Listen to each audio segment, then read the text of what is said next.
Could some Bears assistant coaches garner some interest in this coaching carousel coming up this offseason? We're going to talk about it here on Chicago Bears Now. My name is Harrison Graham. Tom Pelissero releases an annual Young Coaching Candidates to Know article. He highlights 20 to 25 coaches, this year 24. And to qualify, it's guys who are 45 and younger and have never been a head coach. Three Bears, actually four, typo on my part. Four Bears assistant coaches were mentioned. One was highlighted, who we'll get to in a second. And just last offseason, three of these guys were hired that fit the criteria, including Ben Johnson, who I believe was 38 years old when the Bears hired him, Liam Cohen, under 45 as well for the Jags, as was Kellen Moore with the New Orleans Saints. And as Tom Pelissero points out, this has been a growing trend. Here's what Tom Pelissero had to say via NFL.com. He said, several established college coaches could become involved in the search process, and nobody should be shocked if the names Bill Belichick and John Gruden come up at some point. But many NFL owners are still inclined to search for the next Sean McVay, the rising young coach who could solidify the pivotal franchise role for a decade or more. In the 8 cycles since the Rams hired McVay in 2017, more than half of all head coaching hires league-wide have come from the same demographic, under 45 years old with no previous NFL head coaching experience. Well, Tom Pelissero highlighted 24 coaches to keep a close eye on, and then he had some honorable mentions. Declan Doyle was one of the 24, 29-year-old Declan Doyle, who, we were kind of surprised when Ben Johnson hired him as his non-play calling OC. Here's what Pelissero had to say about Declan. He said, one of the youngest coordinators in modern NFL history, Doyle spent 3 years as a student assistant at Iowa before then Saints coach Sean Payton hired him as an offensive assistant in 2019. When Payton ended a 1-year retirement to take the Broncos head coaching job, he hired Doyle as tight ends coach in Denver, where Doyle spent 2 seasons before Ben Johnson handpicked him to serve as OC. With the Bears off to a fast start and quarterback Caleb Williams playing better, Doyle's pedigree could compel some teams to at least want to pick his brain in January. I think that last part's important, pick his brain. I could see Declan Doyle getting a head coaching interview or two this cycle. I think actually getting a head coaching job this cycle where he'll turn 30 next year, that is probably a stretch. I mean, 29 turning 30, that would be really, really young to become a head coach. But this is the reality. When you're a talented team and a talented coaching staff and you're winning, teams are going to be interested in your coaches, and the Bears, who never have a good offense, have a very good offense, and Declan Doyle's the offensive coordinator, even though he doesn't call plays. The Bears are 8th in scoring, 4th in total yards, 13th in passing yards, 2nd in rushing yards, 6 total turnovers, which is tied for 2nd in the NFL. This offense leads the NFL in explosive plays with 82 as well. And when you listen to Declan Doyle talk about, everything they've thrown at Caleb Williams and why they approach things this way. He was a part of that Denver staff where they did wonders for Bo Nix as a rookie. He's worked under Sean Payton, a guy who's done it for a long time. He's now worked under Ben Johnson. Like, in a short amount of time, this guy has been around some really, really smart coaches. So, yeah, I think he's a name that people are going to look into very, very quickly. Now, you could debate, where does Declan Doyle fit in the pie chart for the Bears' offensive success? He doesn't call the plays, but he's doing a lot of the work during the week to come up with these game plans, so on and so forth. So it's hard to quantify that, if you will. But again, when you're having success, other teams are going to pay attention. I wonder who the Bears' offensive coordinator is under Ben Johnson. They finally have a good offense. Oh, Declan Doyle, 29 years old. Let's call him, pick his brain. So yeah, I could absolutely see that being the case in this cycle, even though I think it's a very long shot that he would get a head coaching job. Now, Ben Johnson, if you remember, said this about Declan Doyle, I believe at the NFL Combine back in February, said John Morton, who's the Lions OC right now, had his play calling taken away, but said, he told me, Ben, listen, he's another Ben Johnson. I'm banking on that being a good thing. Listen, I think he and I are a match made in heaven. He thinks very much like me. And then Sean Payton, who Doyle has worked under both in Denver and New Orleans, said right away, if you're a player or a coach, you're like, quote, this guy knows his shit, close quote. So again, the endorsement of Sean Payton, Ben Johnson thinking that he's very similar to me, especially when I was that age. John Morton, who maybe he's not the greatest play caller, but he's worked under some big-time head coaches saying, Ben, go hire this guy. He's got a lot of skins on the wall. His dad, who got in trouble for some not-so-great things at Iowa, but that's not Declan's fault. He coached college football forever, so he has this kind of – he's had the upbringing to be a coach. He's been around some smart guys. He is definitely a riser in this business. Now, could he leave this offseason? I would say if he does – it's most likely to become a play-calling offensive coordinator. The Bears could not block that, right? He is a non-play calling OC, so if some team wanted to bring him in as a play-calling offensive coordinator, he could take that job. Now, he might say, hey, I'm 29 years old. I want to get more experience here with Ben. I'm just going to stay put and do what I'm doing. I could totally see that being the case as well, but listen, depending on the team, if someone wants to make him the play caller, I would not be shocked if he jumped at that opportunity. Again, head coach, probably a long shot, but could get an interview or two. Would not shock me whatsoever. Now, how would you grade the Bears' offense so far this year? A, B, C, D, or F? I'd give it a solid BB plus, to be honest. Now, they've missed some opportunities, especially early on in the year. The penalties were an issue, but they can really run the football. They have that identity. They get a lot of explosives in the passing game. Caleb Williams still coming along. It's not perfect, but BB plus for the Chicago Bears, usually we're talking Ds and Fs. So, yeah. People are paying attention. They're noticing these things. All right, we'll get to some other coaches that have garnered some attention per Tom Pelissero, but I do want to tell you guys about our awesome sponsor. That is Ethos, the best life insurance partner you could have. Life insurance is the most important investment you can make here in your family. Now with Ethos, you can get covered and protected in minutes with rates as low as $2 per day, billed monthly. You can also get up to $3 million in coverage. As a husband, a father, having life insurance is absolutely vital.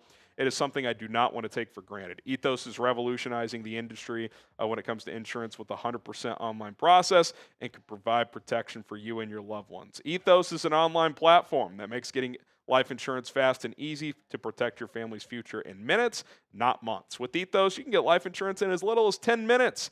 Ethos has no medical exams, just a few easy health questions online. You can get same-day coverage without ever leaving your house. By the way, as of March 2025, Business Insider named Ethos the #1 no medical exam instant life insurance provider. So protect your family with life insurance from Ethos. Get up to $3 million in coverage in as little as 10 minutes at ethos.com/NFL Daily. That is ethos.com/NFL Daily. Application times may vary. Rates may vary as well. Other coaches mentioned by Tom Pelissero in this article. JT Barrett. You almost forget he's on this staff. He's 30 years old. You see him a lot during these games on the sideline. It's usually him and Case Keenum, on the iPad with Caleb, kind of reviewing the series before that stuff. I think Declan's up in the booth getting that bird's eye view for Ben Johnson and, feeding that information down, obviously having some input with the play calls and everything. But JT Barrett just kind of has like that aura, if you will, as the kids would say. I mean, he's a big-time college quarterback, turned to coaching really quickly, and has now become this team's quarterback's coach. I also do wonder if Declan Doyle did take a play-calling OC job, would JT Barrett just be like, hey, you're now the OC, right? Like, you're not going to call plays, but you're the offensive coordinator, a little promotion here for you. And then, they hire a different quarterback coach, or maybe he still works with the quarterback some. Case Keenum is QB's coach. Who says no? Could see that being a possibility. Keenum strikes me as a guy who could get into coaching if he wants to. But, I could see Barrett sticking around and just kind of taking that promotion. But he is a name to watch in the future, only 30 years old. Jim Dre, the Bears tight end coach, and if you remember, when Ben Johnson started putting the staff together, he kept 2 coaches from the prior staff. Richard Hightower is the special teams coordinator, and Jim Dre. I thought it spoke volumes when he kept Jim Dre because Ben Johnson is an offensive guy. This offense has been a joke, and he kept an offensive assistant. That caught my attention at the time, and I would say it's looked like a pretty good move, right? It took some time, but Colson Loveland's gotten more involved. He looks like the real deal. He's blocking his ass off for a rookie tight end to block this well early on. Really impressive. Obviously, Cole Kmet has spoken highly of Jim Dre over the years. He really likes him as well. So just 38 years old. Maybe he's a guy that could get an offensive coordinator job down the line somewhere. So keep an eye on him also. All right, subscribe to the channel. News, rumors, injury updates, game day coverage. We do it all here at Chicago Bears Now. And we don't charge a dime. It's 100% free. Turn on those notifications. That way you never miss an episode. Okay, Press Taylor is next, just 37 years old. Feels like he's been around for a while. He's with the Eagles, with the Jags. There's mixed reviews around Press Taylor league-wide. I remember Bears fans were making fun of the Jags for hiring Shane Waldron as their pass game coordinator. Jags fans were making fun of the Bears for hiring Press Taylor as their passing game coordinator. So, who knows, right? But he's still a young guy. He's been on staffs that have had some success. So, I don't know more than other guys on Press Taylor necessarily, but he is a name that Pelissero mentioned. And then the last one here, Cannon Matthews, the Nichols coach, a defensive assistant, works with the Nichols. I will say this, Kyler Gordon's missed most of the year. This defense has had to mix and match at nickel. Nick McLeod was at least scrappy holding his own in there. Josh Blackwell's played a few snaps. Obviously, C.J. Gardner-Johnson in the mix now. They're pretty aggressive with how they deploy their nickels. Now, Dennis Allen's the play caller, but Cannon Matthews is working with these guys in positional drills, so he could be a name to keep an eye on too. Just a few other coaches I want to mention. They're not younger than 45. That's why they're not mentioned in this article. But I think guys that could garner attention elsewhere. Eric Bieniemy, you would think that some teams would be interested in bringing him in or at least interviewing him as an OC candidate. I don't know about head coach. He'd probably have to be an OC first, prove his worth there. Then maybe he gets back into the head coach interview mix where he was for a while when he was with Kansas City. But people forget, when he was the Commanders' offensive coordinator, Sam Howell threw for 4,000 yards. I don't know how good of a play caller Eric Bieniemy is, but I don't think he's a scrub. And I think what he's done with these running backs has been really impressive. DeAndre Swift has had arguably the best year of his career, definitely better than last year. And Kyle Monunga, as a seventh-round rookie, has more than belonged. And I think Bieniemy has done a great job with these guys. Antoine Randall, he strikes me as a guy who could be a head coach in this league, CEO type. I don't know if he would be a play-calling head coach, but he's just got those natural leadership qualities. There's a reason Ben Johnson named him the assistant head coach. He leads some of these meetings leading up to these games, so he's someone also. Then Al Harris, who's not only the DB's coach, but the defensive pass game coordinator. I think he's a prime candidate to be a defensive coordinator soon. Think about what this guy has done. Jalen Johnson has not been available pretty much all year. Kyler Gordon has played in 2 games. Nashawn Wright, career year. I think Al Harris gets a lot of credit for that. Tyreek Stevenson, it's been a little up and down, but he's played pretty damn well at times. Al Harris is a really, really good defensive backs coach. I remember Cowboys fans were in shambles when they lost him. So he is definitely a guy who's going to get a DC opportunity at some point. Who knows? Maybe he gets some head coach looks down the road as well. And I'll say it one more time. This is what you want because that means you're winning. Teams are going to be interested in your coaches if you are winning. The good news is this. Your head coach is the play caller offensively. So you're not going to be changing offenses. That's why I like offensive head coaches, because if it works, you're not changing schemes. Sure, the scheme might evolve and you're going to constantly add things, but you're not having to change. Jalen Hurts has a new OC every year. That's not what you want. And then Dennis Allen is probably not getting a third chance to be a head coach down the road. And if he is, it's way down the road. So your 2 pillars are set in Ben Johnson and Dennis Allen. So that's the good news. And, the trickle-down effect from there, those coaches obviously matter. But if you have your 2 play callers in place, that really, really helps. All right, which assistant coach do you most not want to lose?